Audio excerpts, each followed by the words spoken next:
Good afternoon, ladies and gentlemen. Welcome to the Core Discovery 2 and the Tennessee Voices. I see some familiar faces. For our next presenter, this is Neil Main, and he's going to talk about the Gateway to Discovery. And he does work for a land trust that manages the Gateway to Discovery. So I'm going to hand it over to Neil Main. Please welcome him.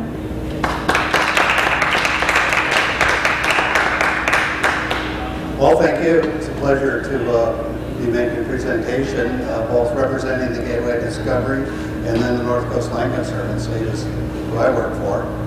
And kind of the focus of my part of the program, for those of you that heard Doug Dewar, you kind of got the historical context in terms of Native American element. I'm going to focus a little more on kind of the scientific side of the perspective of not only the historical context by which the core discovery come to, because as you know, for those of you that followed the concept of discovery, usually that includes some element of some unknown or new information.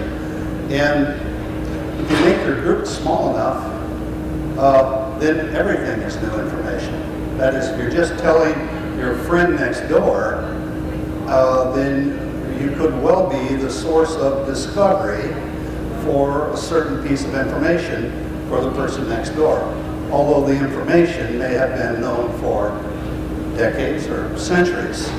So the whole idea of discovery is kind of squishy. And I know people have sort of wrestled with this on the core of discovery, and in a way it's been a struggle to say, what did they discover? You know, people had already been living here, carrying on ecological interactions with every single element of the landscape for 10,000 years. Kind of what's left to discover. So that's one of this sort of what wasn't discovered that people might think was discovered, and then what was actually discovered, kind of in our cultural context. And then the really challenging part, and the part we're all faced with today, is what's left to discover. That is, do we know enough to sustain a culture like ours for the same period of time that the cultures have been functioning in the landscape we now inhabit. So you can kind of set the time frame for what I'm talking about is 10,000 years, and we'll kind of pick 200 years as our operational period. And that's sort of appropriate given today and all the time that's going on. A couple of things that I'll mention real quick. One is Gateway to Discovery. It's a real place. It's 850 square feet.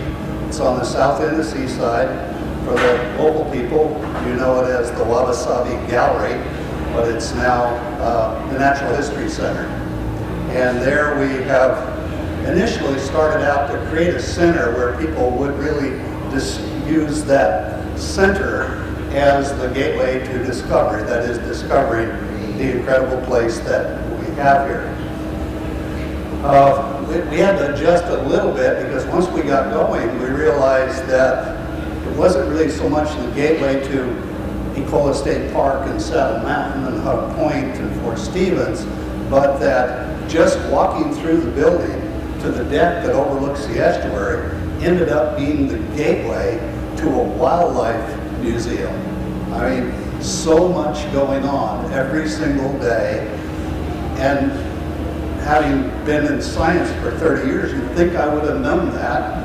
And I knew there were a lot of critters around, but the dynamics of it, when we have people, staff there and volunteers there every day, every minute, making notes about what just happened out over the deck, from the otters coming in and catching flounders and eating them on the logs, to the bald eagles catching the fish, to the deer swimming across the river, to millions of anchovies coming in, to the gulls being so stuffed with anchovies they couldn't even move, to the blue herons and the kingfisher fights, and well, it just goes on and on. So in a way, it's kind of portrays this idea that when you look closely at anything, you usually find action. Something's going on, and that's what we found. So we sort of modified it. You see, you get an experience with discovery at the Gateway Center, and then that also leads you to all of the other incredible places in this neck of the woods. For those of you that maybe haven't done some of the homework with the Lewis and Clark expedition, to understand it the best, I think you have to understand Jefferson, because Jefferson's mind was scientific. That's where he was. He was probably the top meteorologist in the nation at that time, and he would even make his kids keep notes on the temperature when they were somewhere else. You know, I mean, it was just almost fanatical about it. And he had already tried to mount this very expedition in 1783. He was already at it trying to make it happen. And they even collected funds and had someone that he thought that he was going to hire to make this same trip. And that sort of didn't work out. So working through the Philadelphia Philosophy Society, he had started to organize this expedition. And he just never could get it together. And he had all the geography and the scientific information that he was wanting to collect. So you sort of think about, and even by the time he was in Congress, he had tried a little run at it just as a congressional person, and had gotten people to put up a whole $1,000 to finance the expedition. But it sort of fell on deaf ears. He wasn't able to make that happen. So it's not surprising, not too long after he became president, that really just kind of pulled the old notes out of his pocket and said, okay, now nobody can tell me we're not going to do this. But a scientific expedition in 1800 probably wasn't a real hot item. And so his challenge was to cloak it in the thing that Americans are pretty good at, and that's getting more material wealth. Okay, economics. Get the furs, get the products. So that transition, you can see it in the documents in a way. You can see the documents being restructured to have this sort of grand benefit to the economics and kind of the social dynamics, including one of Jefferson's greatest passions, which was this idea that unless everybody had a piece of land, they were farming, there was really no hope for democracy. So you need a lot more territory to begin with. And what he wanted to know was, is that all nice and flat and plowable, so to speak? And of course, as you know, they come out here and found all these dirty, rotten trees just covering the landscape almost as pests. And so it wasn't seen as very productive. In that sense, very productive. What would you do with a tree? I mean, not that many trees. So they were looking for farmland.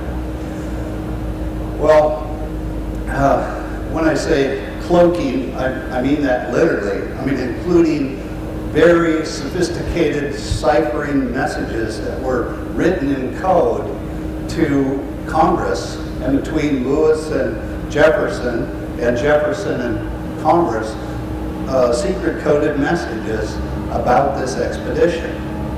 And again, that was sort of the political reality of it, was Jefferson had already asked the French ambassadors about what would people think of this if we went into this territory. And he says that would definitely be considered umbrage by our government. And so it would be trespassing on our land, which at that point was basically Louisiana, what became the Louisiana Purchase. And of course, when we bought the Louisiana, that sort of took care of that problem on that angle, but of course we still had the English, in the West, and so that sort of secret continued on until just about the time in which the expedition left. We're still sending these coded messages. So that kind of set the stage, but it, again, I think starts to bring up the idea about Jefferson's thought process on this. And keep in mind, he thought they were going to go find mastodons. I mean, they sort of had a little bit of a science fiction perspective that this West, even though, like I say, I think the folks in the Missouri Museum said, a funny thing happened on the way to the Lewis and Clark expedition, and that the further they got away from our culture, the more culture they found. Literally millions of people already there with full cultures that had evolved to very, very sophisticated levels, and in their own way have developed a science that we're still trying to get to. That is, we haven't figured out the kind of science in which you can make interpretations without our 7 steps of the scientific method. And yet the cultures that have been here have resolved most of those science questions about what to eat, what to use, how to use it, how to prepare it, how to treat it, just about everything you can think of in terms of the cultural adaptations. So when it come time for sort of the eventual expedition to leave, there was a lot of training that had gone on. Lewis had spent a lot of time with sort of major scientists of the era, describing animals, describing technique, spent weeks and weeks getting trained to just run the instruments that were necessary to collect the data mainly about surveying and geography. So as primitive as it might have been at that point in time compared to today with our, we just got through mapping the Placid Plains, the very land that Clark walked on with a handheld GPS with an aerial photo of the site, that wherever you move on the Placid Plains, a new aerial photo for that spot scrolls up because it's reading the satellites, and then it tracks a little red dot on that aerial photo of everywhere, exactly where you are in the context of that aerial photo. And then if you see something there, then you just scroll up your little data sheet and plug in, I saw these plants, that plant, this animal, that, and then it's all recorded for that single site, and then think about the technology, but in reality, plus or minus a few miles, probably, in some cases feet, with those primitive instruments using sort of scientific methodology, Lewis was able to make incredible records. So again, this is Jefferson kind of making sure that all of the elements of making this expedition quite documentary had been done with the planning process, so that whatever skills Lewis, mainly Clark as well, didn't have, they got this through some of the top people in the nation at that point in time. So it sort of sets the stage for that part of it. Let me just shift a little bit to sort of what I see as the historical sciences of, let's say, the West Coast. And in some ways, I think people don't consider real science if you're doing it for basic, in a cultural context, or for sort of fundamental survival. That is, that science is something that oftentimes is considered abstraction from the context of the culture, and you go to some separate environment for the science, and then you work up the experiment and the design and do all that, and you bring it back to the cultural context. So when the native Eskimos, native Alaskans, got together with some of the top scientists in the world, they started a cooperative project in which the two sciences merged. And what came out of that was that they were both inadequate somewhat. They both added, there were pieces missing from the native culture in their form of science, and then there were pieces missing from out of the Western version of it. And so out of that come really a whole new powerful kind of science that was embedded in the cultural process. It wasn't separate or separate from it. And I think that's, well, that has a lot of merit. It also advances my own prejudice, which is the way we tend to select what we think is good and bad. And so in a way, we've been promoting this idea of citizen science. That is, that science is not something that's relegated to the science room or to the scientist, that it's a cultural process, and that it could benefit us in every way. We've just been working with a midden that was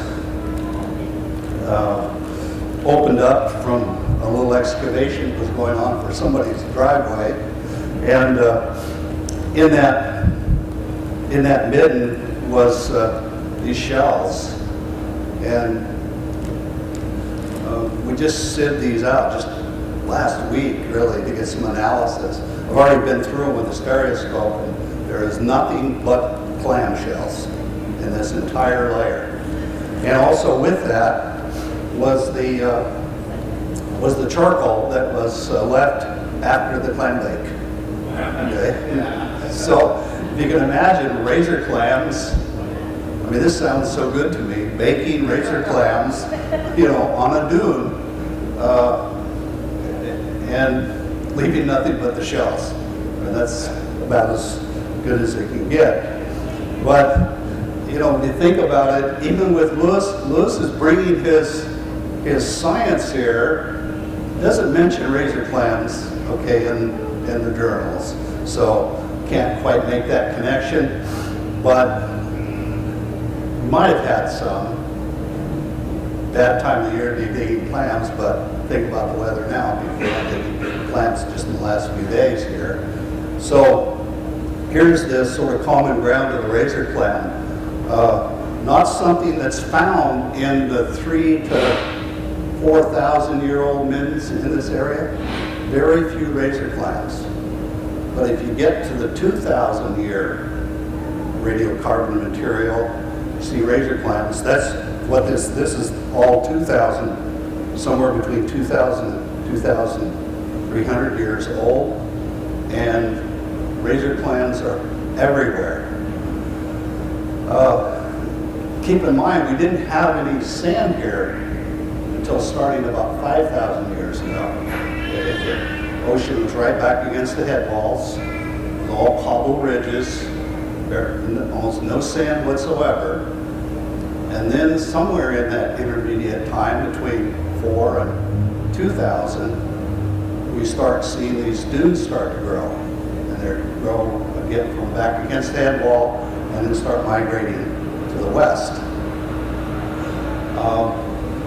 So there's probably, if we get enough good dates there, there's a point where sort of all of a sudden razor clams are showing up because we have sand, we've got beach. Okay? Whereas if you look at the midden material from, say, the Pomeroy site, which is in the 4,000-year-old era, it's all bay material, almost zero marine materials. Okay? Cockles, tresses, capacs, gaper clams, all those kind of bay things. So there's a big transition that went on in terms of the geography here and then you see the razor clam showing up. And this is where I just try to make one point about this idea of how incredibly valuable and exciting it is to know about the place you live, because it gives you an insight that would be comparable to the native science in which you knew about the processes of the natural landscape because you were a part of that landscape, okay? Unlike our culture, which is apart from it for the most part. Some of it maybe living out in the woods and digging roots and stuff, but not a lot of folks doing that now. So this is that sort of comparative in which knowing about the processes. Now I could probably almost guarantee you that the folks that dug these clams 2,000 years ago would have been hard to imagine the life cycle of a razor clam. And I think it was probably a decade ago or so, there used to be a program called Beach Festival or something. Everybody brought all their stuff to the convention center, and it was just about beach things, what you found on the beach and all about the beach materials.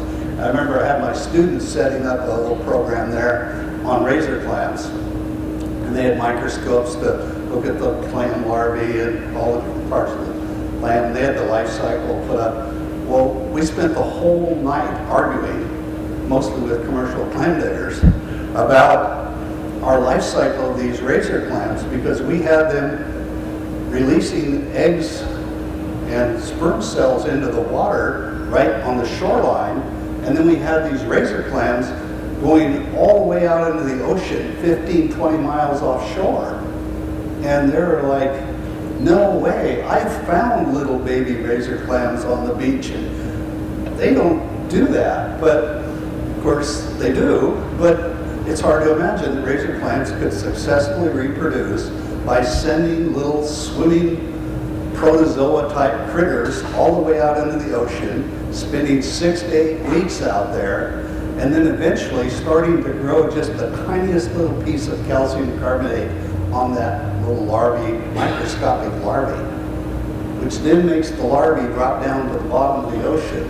And then the currents on the bottom of the ocean slowly start moving all of these spat baby clams back onto the beach by the millions. And of course they dig in, and some of you may have seen this event. I mean, it's an incredible thing when they come in and you're walking and the pressure of your feet makes these tiny little razor clams come to the surface.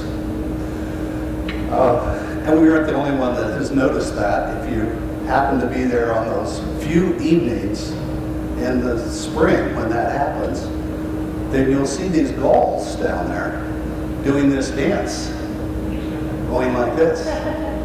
And then peck, peck, peck, peck, take a few steps, dance, peck, peck, peck. And what they're doing is the same thing that we end up doing, and that's they're making these little baby razor clams come to the surface and then they eat it. So they're tied into it. So I kind of where I'm going on this is to make one point for the presentation, and that's that when you're digging razor clams, which is the way these razor clams were dug, with a cedar stick stuck into a elk tine, and that's your digging instrument, and you and your 30 or 40 fellow tribes people have got the entire Clatsop Beach to yourself, it's hard to have an impact on the ecology.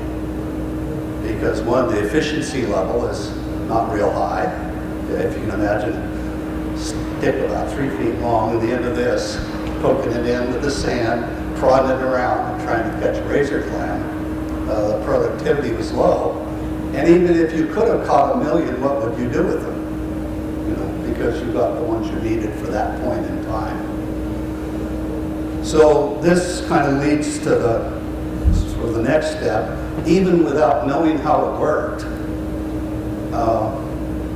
as we saw the sort of cultural shifts from one in which culture was embedded in the science, the life science of the landscape, then we saw the transition to harvest strategies that no longer were embedded in just day-to-day survival, but were then being exploited and relocated as product material, as much as you could get.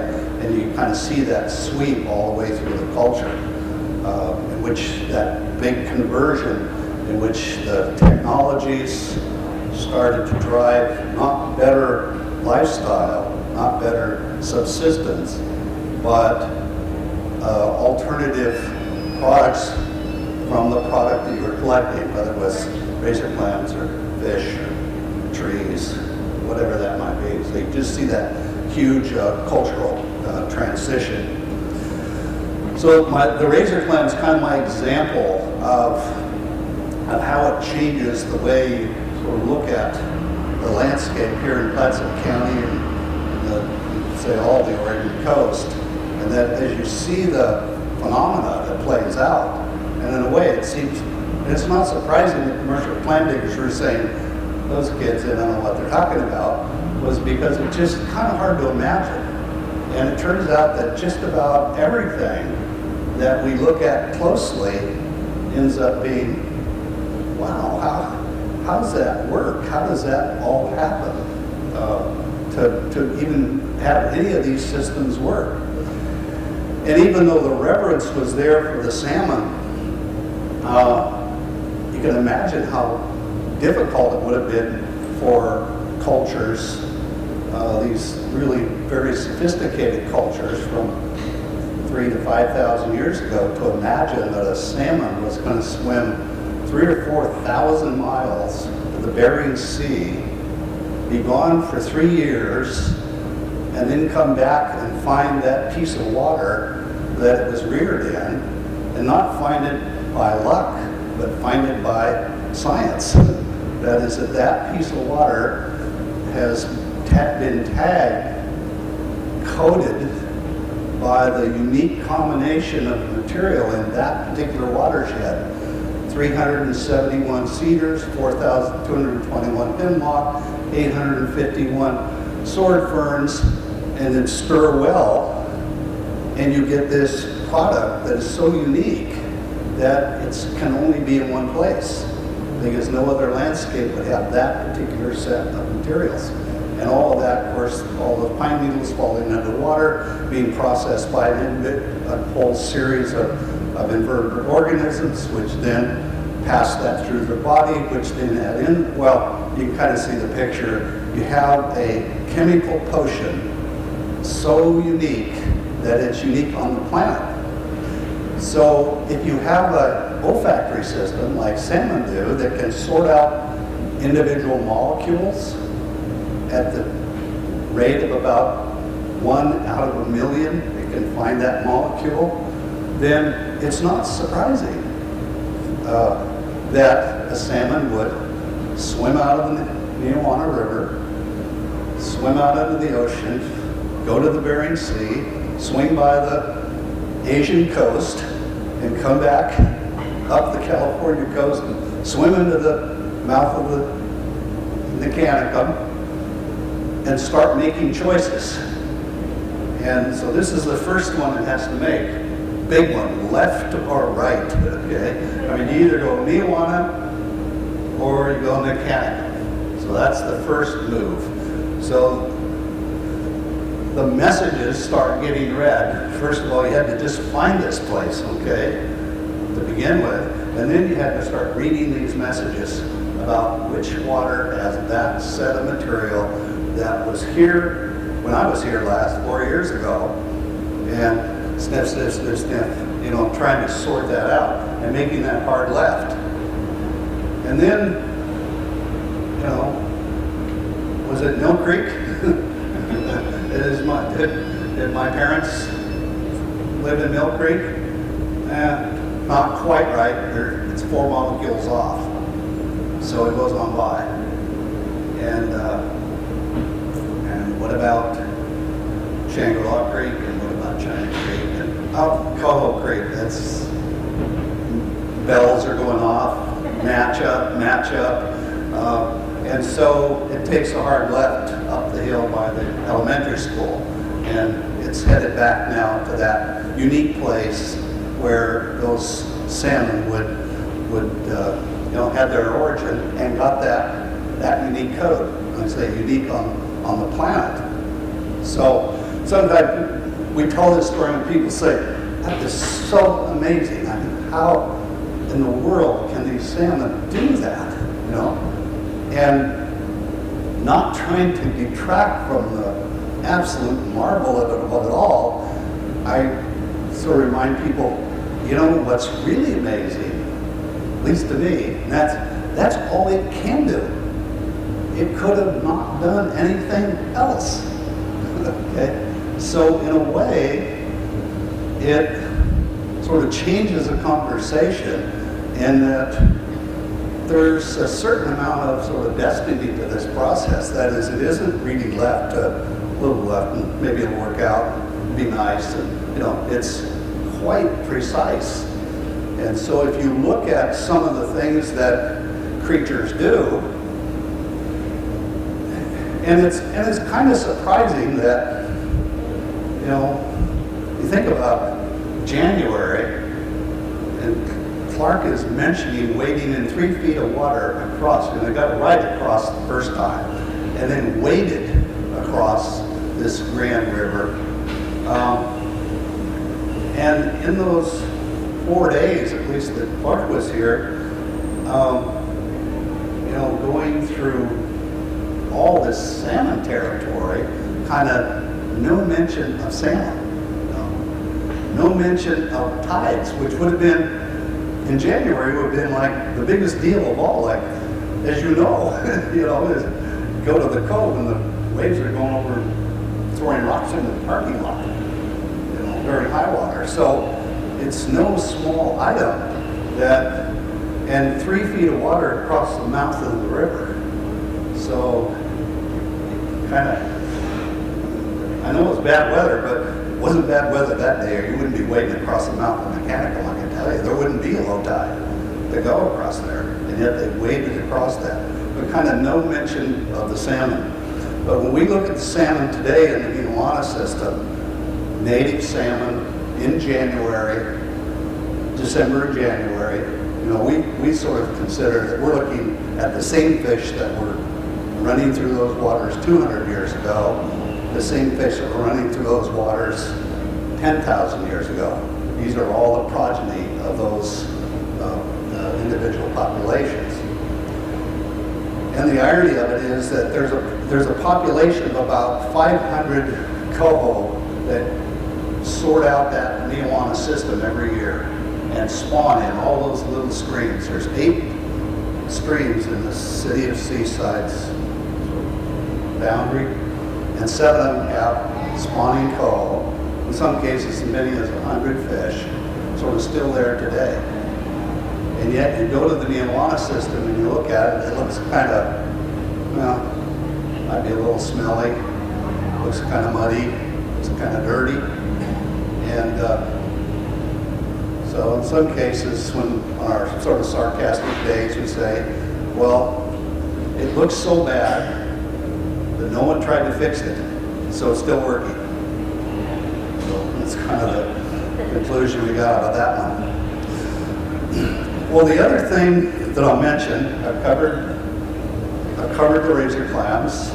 I didn't mention the ghost shrimp just because that had to be a freebie, but the material is so limp. You know, the chitin on a ghost shrimp is just, you know, it's going to go away pretty fast. And when we went back, well, in the 70s, you know, Smithsonian did an excavation at the Pomeroy site. And they used 1/4-inch sieves to sieve all the material. And they got thousands of artifacts, hundreds of thousands of faunal material, bones and things. But when we went back and found their sieve piles, and then took the sieve piles, the stuff that went through the screens, and looked at that under a stereoscope, that was where a lot of the world was. I mean, it turned out that almost all of the vertebra of the small fish went through that quarter-inch screen. And all the little pieces of ghost shrimp went through it. And so there's kind of a pretty big missing part of the story about this, because, and I guess maybe if they didn't have a low tide, you wouldn't have noticed all those ghost shrimp holes. But, you know, if I was going someplace for the first time and looking across the mud flats of the Neolana, and that's all I saw, I think it would come up. I mean, I would say, wow, what are all those holes in there, you know? And then if you had noticed some creatures doing this, you're like, what are they doing? And if you stuck around long enough and then you saw what they were doing, you know, that long-billed crew stop here every year and dig ghost shrimp. Okay. So just about every creature, and if you tell the story of the ghost shrimp, many people shake their head like the salmon story, like the clam story, like, wait a minute, now you're telling me that those ghost shrimp, they build this U-shaped tube, and then those flappers that they have on the bottom of their body, they use those to pump water through and invite other guests into that tube, and then pump 400 gallons of water through there, and then the bottom of the tube is where all the debris settles, and then they pick through it with those very delicate little mandibles that can almost handle things at the size of a micron, little decaying particles of marsh grass, and well, it kind of keeps going on. And then there's things that live on their claws that then feed off of some of the material that they, well, it just, you know, it's sort of like everything we talk about here, it just keeps going a little bit off the chart, because it's like, wow. And then take all the complexity of every one of those creatures and adapting to sand and reading molecular structure and then stir that all, because that's all going on together, and a whole bunch of those things have to interact to survive. So then you take all that complexity and then multiply it, you know, by factors 3 or 4 or 10 or 10,000. So when I look at materials from Native American middens in this area and sort of think about a culture that was embedded in that process themselves with their complexity and their delicate interaction at precise times. And many of the, as Doug was talking about in the last session, many of those were, well, I'll call them esoteric, not that they weren't incredibly deep, but they were imposed views on the system. They didn't arise out of the system, but at the same time, they were imposed over time, and therefore their accuracy was comparable to having analyzed that situation for analytical values. So you have to think about it sort of in that context. Well, the other one would be the life cycles of the nearshore birds, shearwaters and white-winged scoters. In the Palmrose site, 25 marine birds were found in the faunal remains, 25 species.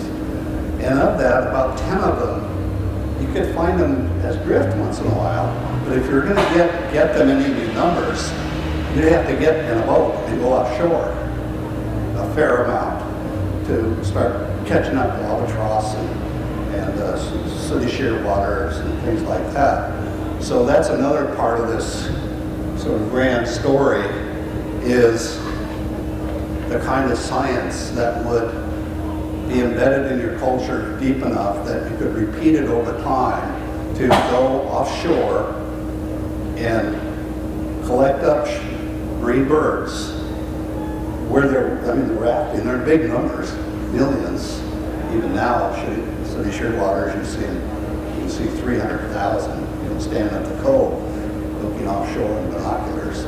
So there's lots of them, but getting to them and getting to them at the right time, and then of course understanding how to process and make them a part of their culture. So, like I say, 25 species identified right now in just one midden site. The other creature that was found at great rates was the sea otter, which is another sort of challenging creature. I mean, very mobile, they're large, they're strong. You have to know a lot about their ecology to catch one. Where are they? How do they feed? When can you get there? Kind of all the sort of insight into otter culture. In some of the inventories, the bone material from a given meter of fawn remains, there was as high as 44 to 46 bone structures from sea otter. And I mean, there's that kind of density. So there was also some sort of collective effects that occurred from getting individual organisms that come out at incredibly high rates. Keep in mind the sea otter, long gone from here, but more than likely, where they were managing large kelp beds off Tillamook Head and were a part of that kelp sea urchin sea otter cycle, which is kind of say another one of those sort of complex features. We're out of time. Got a couple of little giveaways. This is just a reminder a little bit about today's discussion, and that's that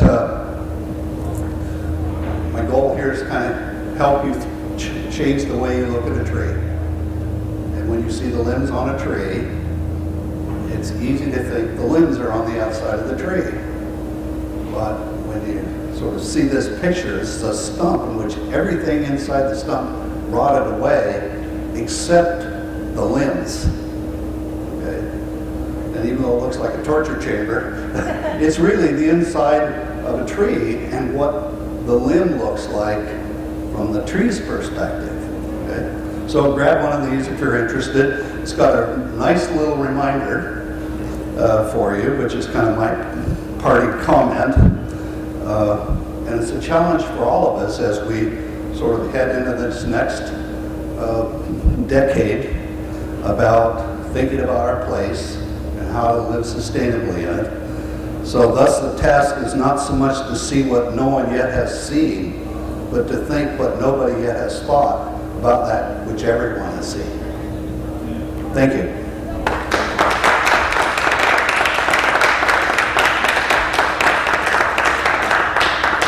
Does anybody have any questions for them? I do.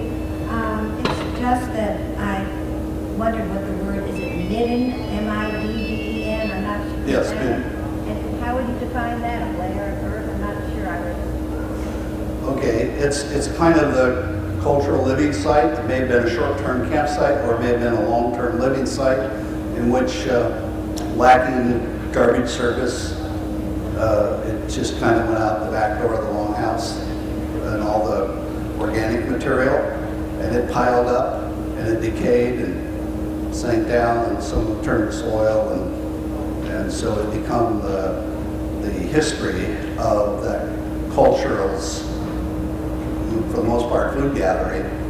And in Seaside, there's maybe the greatest legacy of any city on the entire Pacific coast, middens, where there was cultural inhabitants for thousands of years, starting about 4,000 years ago.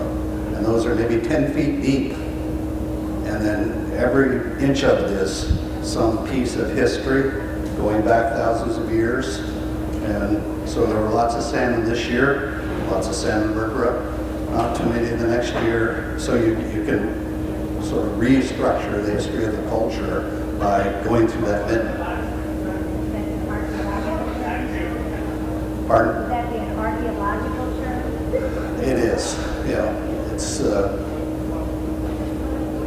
a common term for the West Coast anyway, where yeah, okay, yeah, that's it. And many of them do have just shells because the natives moved from one location to the other depending on the availability of a harvest for that particular time. So you find these clam middens, only clam shells, nothing else, sort of from here north. What did they do with the ghost shrimp? You said there was ghost shrimp there? Oh, okay. What did they do? Why were they in the middens? That they might have eaten them. There's not much there for the eating part of it, so they may well have used the claws for something or some portion of it. But they're just there, so how they were used, I don't know. We haven't seen anything made out of them, unlike, let's say, the little sand snail that you find down on the beach, Olivella. They collected those, probably didn't eat them, but if you take a fingernail file and just rub on the very end of it, it takes just a few swipes and you knock the end off and then it's hollow all the way through. So that become a really nice bead, really. It was one of the first beads of the necklace. You have time for one more question? Okay. I'd like to get back to Jefferson. You said that Jefferson had his sons record temperature. So I'd like to ask a couple of temperature questions related to the presentation. One is, did Lewis and Clark record any temperatures along the way? I don't think they did. If they had, what sort of thermometer would they have used? And the third sort of related question is the salmon going upstream, do they respond to gradients in temperature in the migration, or is it a chemical gradient that they're following? Well, as far as we know, it's gradient, but temperature can be a barrier. That is it. Those who were in the West 2 years ago when fish started going up the Klamath Basin and the largest fish die-off in history occurred in the Klamath River. 78,000 chinook salmon died from a temperature barrier because so much water is being pulled from that system. So temperature for salmon can be varied. I don't know about the thermometers, but and I haven't looked at the journals to see if there is any precision about temperature. I don't remember seeing anything, but there might be something there. Lexi, I guess you're Right, we're gonna have to wrap up our program for today. I'll be here for a few minutes, so I'd like stick to around. thank Neil Mate for coming in and talking with us this afternoon. This does conclude our scheduled programs here in the Tent of Many Voices today, and